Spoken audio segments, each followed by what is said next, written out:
The 2017 Nobel Prize in Medicine was awarded for elucidating the molecular mechanisms of our internal circadian clock.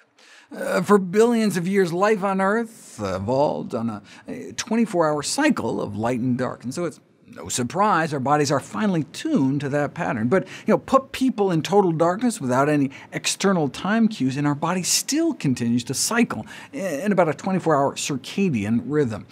In fact, you can even take tissue biopsies from people and show the cells continue to cycle outside the body in a petri dish. Nearly every tissue and organ in our body has its own internal clock. An intricate system of intrinsic clocks drive not only some of our behavioral patterns, such as eating, fasting, sleeping, and wakefulness, but our internal physiology, our body temperature, blood pressure, hormone production, digestion, and immune activity. Most of the genes in our body exhibit daily fluctuations in expression, making the circadian rhythm the largest known regulatory system in the body.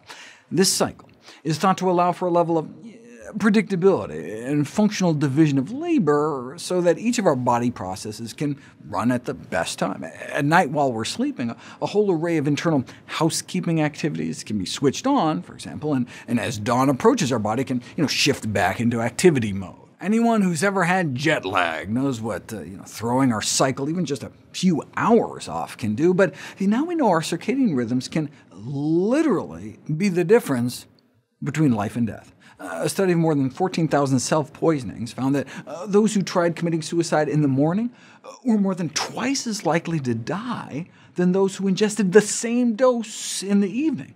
In the same vein, properly timed chemotherapy can not only end up being 5 times less toxic, but also twice as effective against cancer. The same drugs, the same dose, but different effects depending on the time that they were given. Our body absorbs, distributes, metabolizes, and eliminates what we ingest differently depending on when it is during the 24-hour cycle. We're just beginning to figure out the optimal timing for different medications, randomize people suffering from hypertension into taking their blood pressure pills at bedtime instead of in the morning. And not only does the bedtime group achieve better blood pressure control and suffer fewer heart attacks and strokes, but cuts their risk of death in half. Yet most physicians and pharmacists tell patients to take them in the morning, potentially doubling their risk of death. If chronotherapy, the optimal timing of drugs, can have such an impact, maybe it should come as no surprise that chronoprevention, the scheduling of lifestyle interventions like meal times, can also make a difference.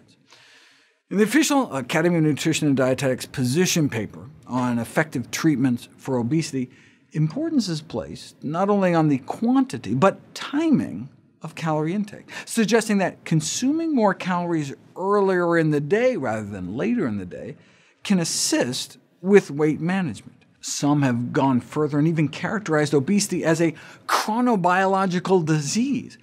What evidence do we have to back up these kinds of claims?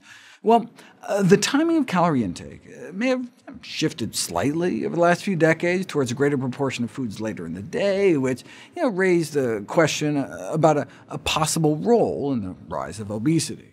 Middle-aged men and women who eat a greater share of daily calories in the morning do seem to gain less weight over time, and a study entitled "Timing of Food Intake Predicts Weight Loss Effectiveness" found that dieters eating their main meal earlier in the day seem to steadily lose more weight than those eating their main meal later.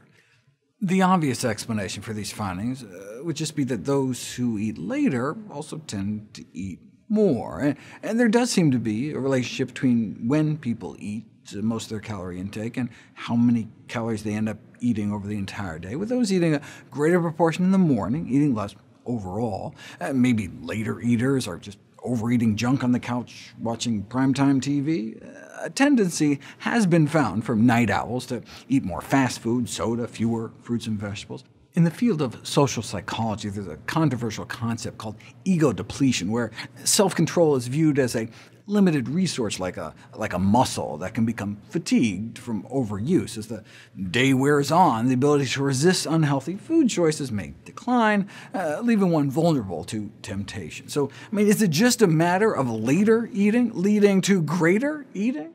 Remember this study where earlier eaters steadily lost more weight? To their surprise, the early eaters were eating as much as the late eaters, despite the difference in weight loss magnitude. The early eaters ended up about 5 pounds lighter than the late eaters by the end of the 20-week study, even though they were apparently eating the same amount of food. There didn't seem to be any difference in physical activity between the two groups either. Could it be that just the timing itself of calorie intake matters? Scientists decided to put it to the test, which we'll cover next.